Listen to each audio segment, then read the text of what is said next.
Lo vemos, hermanos, uno no puede decir jamás que Judas fue honesto y sin embargo Judas dijo la verdad. Él dijo, ese es Jesús y ese era la verdad. Y sin embargo no podemos decir que Judas fue honesto, porque Judas usó la verdad para hacer el mal. En el caso de Judas, él le dice a los fariseos, mira, ahí está, él es Jesús. ¿Verdad, hermanos? Es totalmente cierto, pero es al mismo tiempo una traición. Leamos en Mateo capítulo 26, versículo 24. A la verdad el Hijo del Hombre va, según está escrito de él, mas ay de aquel hombre por quien el Hijo del Hombre es entregado. Bueno le fuera a ese hombre no haber nacido. Judas dijo la verdad, pero se la dijo a personas que la usarían para hacer el mal, no para hacer el bien. Y Judas lo sabía perfectamente. Es decir, él sabía que esa verdad sería usada para hacer el mal, de manera de que esa verdad perdió completamente su valor moral. Otro caso evidente de decir la verdad a un impío, de manera que la verdad es usada para hacer el mal, es cuando Sansón le revela a Dalila el secreto de su fuerza. Dalila, siendo una mujer filistea, impía y pagana, no debía saber esa verdad. Pero además de todo, la fuerza de Sansón venía de Dios, y Sansón le debía lealtad a Dios y no a Dalila. Sansón no debió revelarle a Dalila cuál era el secreto de su fuerza, porque haciendo eso estaba traicionando a Dios. A veces, inclusive, cuando estamos entre hermanos, hay hermanos que preguntan ciertas cosas entre ellos y otros hermanos parecen muy felices de estar contándolo todo. Y a la final nadie les ha dado permiso de revelar cierta información. Imagínense ustedes que alguien me cuenta algo a mí y yo luego lo cuento a otros hermanos. Eso es violar la confianza, la lealtad y la fidelidad que ese hermano que me lo contó depositó en mí. Y eso no es correcto, ¿verdad, hermanos?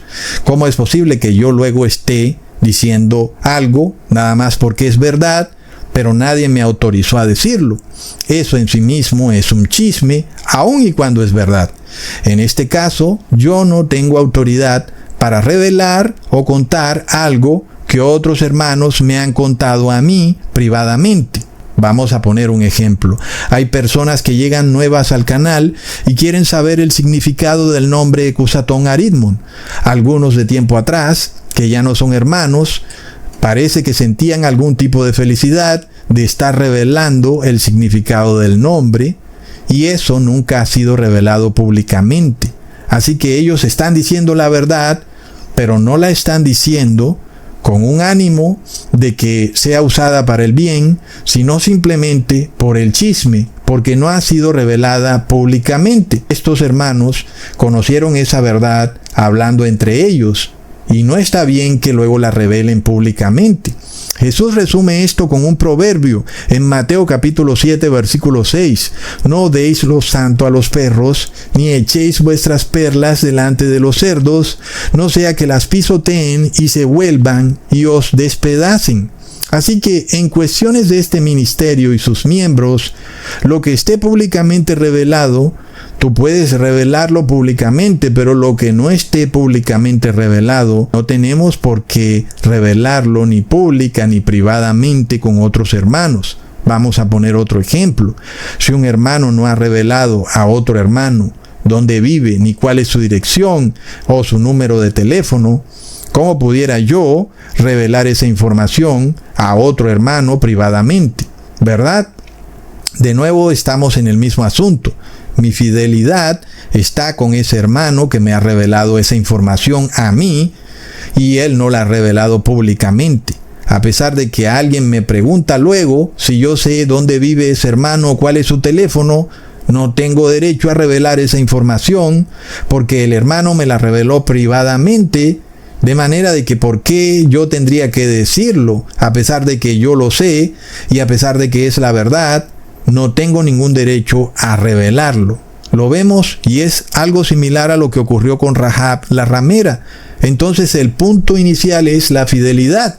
No es simplemente verdad versus mentira, porque aquí entran en juego otras fuerzas morales. Y no es coincidencia tampoco, hermanos, que algunos que se hacían llamar hermanos en el pasado, hace ya como un año tal vez, y que se autoexpulsaron del ministerio, fueron los mismos que andaban por ahí revelando información privada de los hermanos, que nunca fue para que ellos la revelaran públicamente.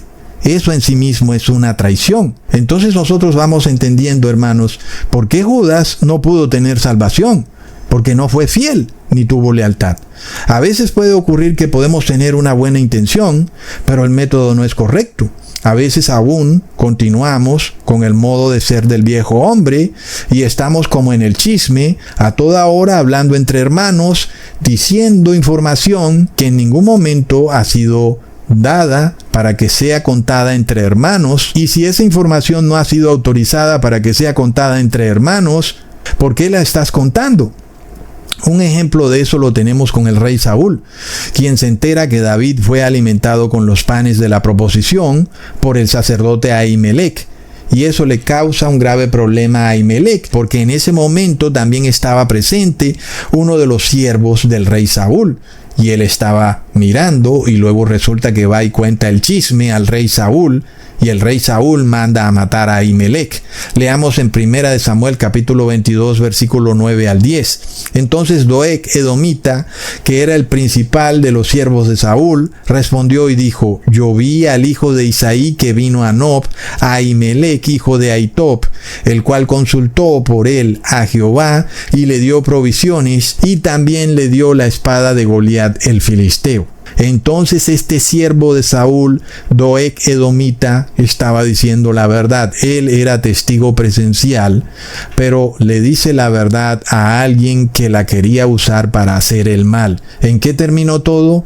En que ese ser que era el rey Saúl mandó a matar a Ahimelech, solo porque le dio los panes de la proposición al rey David. Bastante injusto, ¿verdad, hermanos? Ahora uno también pudiera decir que en efecto aquí también la vida de Doeg estaba en riesgo, porque el rey Saúl le estaba exigiendo que alguien revelara la verdad. Si luego se hubiera sabido que este Doeg edomita sabía la verdad pero no la dijo, seguramente que su vida hubiera corrido riesgo, seguramente que él hubiera sido aquel que hubieran mandado a matar. ¿Y qué hizo Doeg? Pues terminó rindiéndole lealtad al lado equivocado de la ecuación, al rey Saúl. Y lo que terminó ocurriendo fue bastante injusto, ¿verdad? Así que en una guerra hay dos bandos que operan en base a información, pero ningún enemigo ataca a otro en base a información falsa. Ambos bandos requieren de información verdadera para poder atacar a su enemigo. Por eso, antes de una guerra, lo primero que hace un enemigo es recolectar información verdadera. Quieren saberlo todo, ¿verdad, hermanos? Ahora, si nosotros solamente pensamos en términos de si esta información es verdad o es mentira, y Dios no permite la mentira, pero nosotros le estamos confiando una información verdadera a alguien que la va a usar para hacer el mal, entonces es en sí mismo eso una traición hacia Dios. A pesar de que estamos diciendo la verdad, es luego una verdad mezclada con mentiras, porque nuestra intención al final es totalmente mala. Y es lo mismo que hizo la serpiente. ¿Lo entendemos?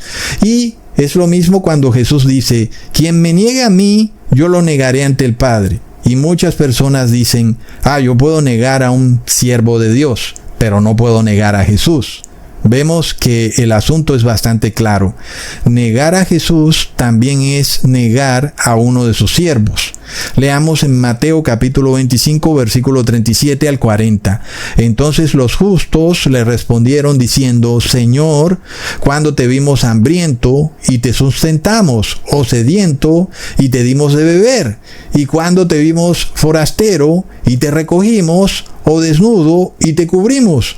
¿O cuando te vimos enfermo o en la cárcel y vinimos a ti? Y respondió el rey y dijo: de cierto os digo, en cuanto lo hicisteis a uno de estos mis hermanos más pequeños, a mí me lo hicisteis. Para aquellos que piensan entonces que es posible traicionar a un hermano de este ministerio, porque eso no quiere decir que estés traicionando a Jesús, tengo malas noticias. Lo que tú le hagas a los hermanos es como si se lo hicieras a Jesús mismo. Y si tú estás revelando información de un hermano que no la ha hecho pública, tú mismo eres un traicionero. Tú mismo has negado a Jesús. Es de locos, ¿verdad, hermanos? Miremos un ejemplo claro que ocurrió en los tiempos del profeta Jeremías. Leamos en Jeremías capítulo 38, versículo 19 al 20. Y dijo el rey Sedequías a Jeremías: tengo temor de los judíos que se han pasado a los caldeos, no sea que me entreguen en sus manos y me escarnezcan. Y dijo Jeremías: no te entregarán. Oye ahora la voz de Jehová, que yo te hablo, y te irá bien y vivirás. El asunto aquí era que el profeta Jeremías fue llamado por el rey Sedequías. Él tenía miedo de entregarse al rey de Babilonia, porque ahí en Babilonia habían judíos que ya eran prisioneros y podían revelar que él había traicionado a Jerusalén, aunque él realmente no estaba traicionando a Jerusalén, sino que se estaba entregando él mismo. Sin embargo, también dentro de Jerusalén habían otros poderosos príncipes que querían saber qué fue lo que el profeta Jeremías estaba hablando con el rey Sedequías en privado. Y luego esos mismos príncipes amenazan a el profeta Jeremías para que les cuente lo que él habló con el rey Sedequías, y si no se los contaba, pues lo matarían. Entonces, nosotros vemos que el profeta Jeremías no tenía ningún derecho de revelar la información privada que el rey Sedequías le había confiado. Y de hecho, el rey Sedequías le advierte al profeta Jeremías que no cuente nada de lo que estaban hablando en la reunión. Leamos en Jeremías capítulo 38, versículo 24 al 27. Y dijo Sedequías a Jeremías: nadie sepa estas palabras y no morirás. Si los príncipes oyeren que yo he hablado contigo y vinieren a ti y te dijeren: decláranos ahora que hablaste con el rey, no nos lo encubras y no te mataremos. Asimismo que te dijo el rey, les dirás: supliqué al rey que no me hiciese volver a casa de Jonatán para que no muriese allí. Y vinieron luego todos los príncipes a Jeremías y le preguntaron, y él les respondió conforme a todo lo que el rey le había mandado. Con esto se alejaron de él, porque el asunto no se había oído. Entonces dijo la verdad Jeremías, no podía decirla, porque era algo que el rey Sedequías le había dicho a Jeremías en privado, y su lealtad estaba con el rey Sedequías. Si él le hubiera confesado lo que el rey Sedequías le había dicho en privado a los otros príncipes, Jeremías hubiera sido un traicionero. Entonces el asunto principal no es verdad o mentira, sino lealtad. ¿Lo vemos, hermanos? Y por eso es importante estar al tanto de estos sofismas. Si tú vas y le preguntas a la inteligencia artificial si puedes mentir para salvar tu vida, según la Biblia, la inteligencia artificial te va a decir que sí puedes. Pero eso en sí mismo es una verdad a medias o una mentira. Y es apenas obvio que si alguien viene a matarte y no sabe quién eres tú y pregunta, ¿eres tú, Carlos?, tú no estás en ninguna obligación de decirle, sí, yo soy Carlos, porque tú te debes lealtad también a ti mismo. Pero todo tiene su contexto.